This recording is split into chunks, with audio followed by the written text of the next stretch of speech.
Apakah AHY mundur dari kabinet Prabowo? Tidak. AHY tidak mengundurkan diri dari kabinet.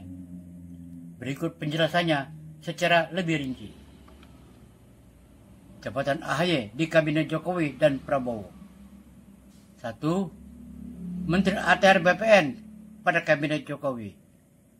Agus Harimurti Yudhoyono AHY dilantik sebagai Menteri Agraria dan Tata Ruang dan Kepala BPN oleh Presiden Joko Widodo pada 21 Februari tahun 2024 sebagai bagian dari reshuffle Kabinet Indonesia. Ia menjabat sampai 20 Oktober tahun 2024 saat masa jabatan Presiden Jokowi berakhir menurut konstitusi. 2. Jabatan setelahnya Kabinet Prabowo Gibran. Setelah itu, AHY kembali menjabat sebagai Menko Infrastruktur dan Pembangunan Daerah dalam Kabinet Prabowo Subianto dan Gibran Rakabuming Raka mulai 21 Oktober tahun 2024. Tidak ada tindakan mengundurkan diri.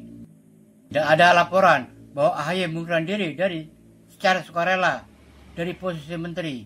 Ia hanya mengakhiri jabatan karena masa pemerintahnya selesai pada saat pergantian presiden. Setelah itu langsung dilantik di kabinet baru Prabowo tanpa adanya pengunduran diri formal dan dilaporkan. Kesimpulan singkat, AHY tidak mengundurkan diri dari kabinet manapun. Ia menyelesaikan jabatan sebagai Menteri ATR BPN periode kabinet Jokowi berakhir secara konstitusional. Selanjutnya, ia langsung dilantik kembali di kabinet baru Prabowo Gibran. Apakah SBY marah kepada Prabowo atau Jokowi? SBY, Susilo Bambang Yudhoyono, saat ini tidak terlihat marah kepada Prabowo Subianto maupun Joko Widodo Jokowi. Berikut penjelasan lengkap berdasarkan fakta terbaru. 1. Hubungan SBY dengan Prabowo dan Jokowi di era pemerintahan. Setelah pemilu 2024, SBY sepakat mendukung pemerintahan baru yang dipimpin Prabowo Subianto.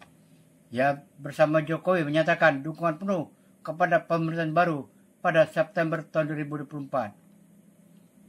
Pada akhir Februari tahun 2005, Prabowo secara terbuka mengucap terima kasih kepada SBY dan Jokowi atas pengabdian keduanya selama 20 tahun memimpin Indonesia.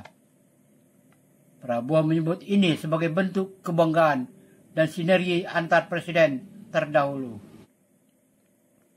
Keberadaan SBY dan Jokowi bersama Prabowo pada acara Parade Senja di Akademi Militer Magelang juga dipandang sebagai simbol persatuan dan menghilangkan sekat politik demi membangun bangsa.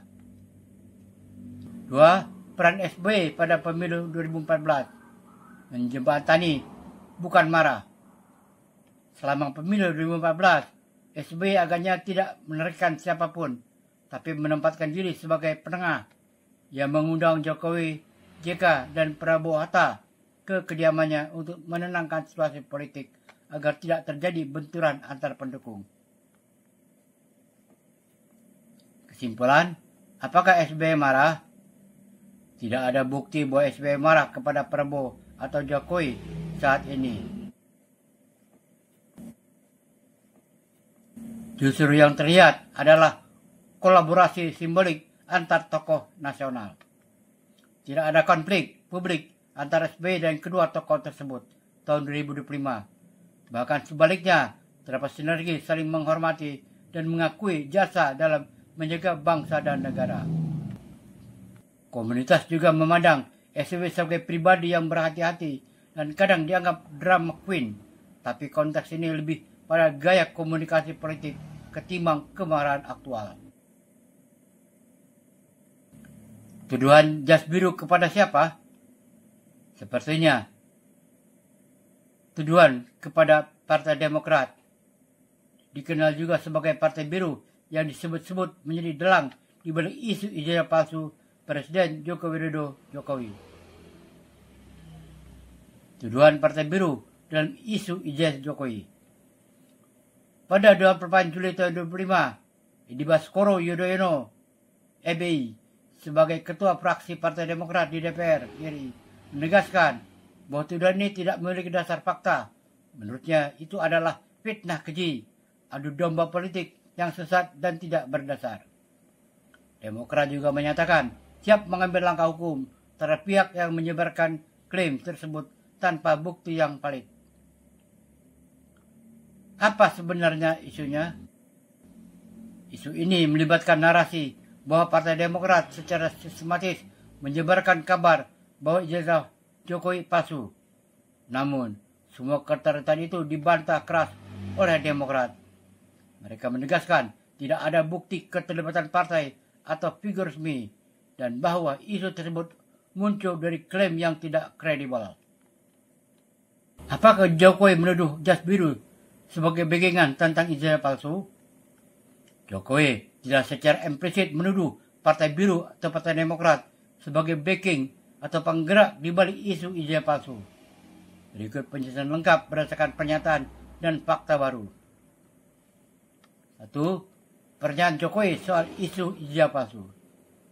Pada pertengahan Juli tahun 2005, Jokowi menyampaikan bahwa ia merasa ada agenda besar politik di balik munculnya kembali isu ijazah palsu dan wacana pemakzulan terhadap putra Gibran Rakabuming Raka setelah ia purna tugas pada Oktober tahun 2024. Yang menyimpulkan bahwa tujuan agenda tersebut adalah untuk menurunkan reputasinya secara politik tanpa menyebut pihak tertentu atau organisasi secara spesifik.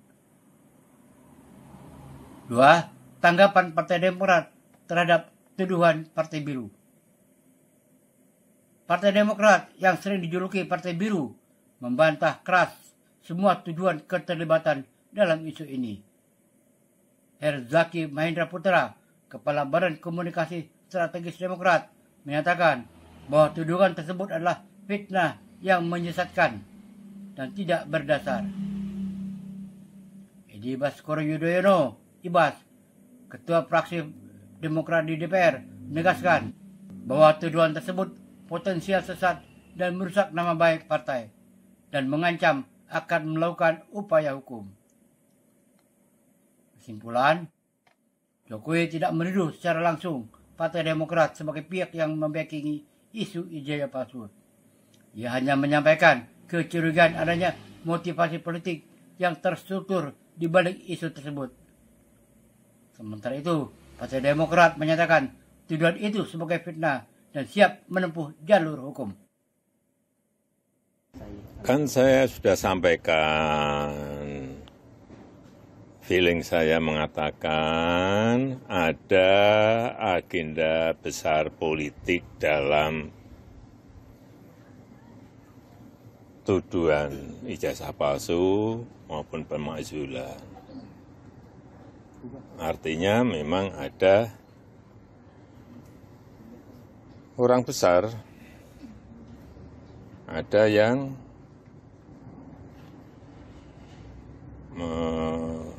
backup, ya, itu aja.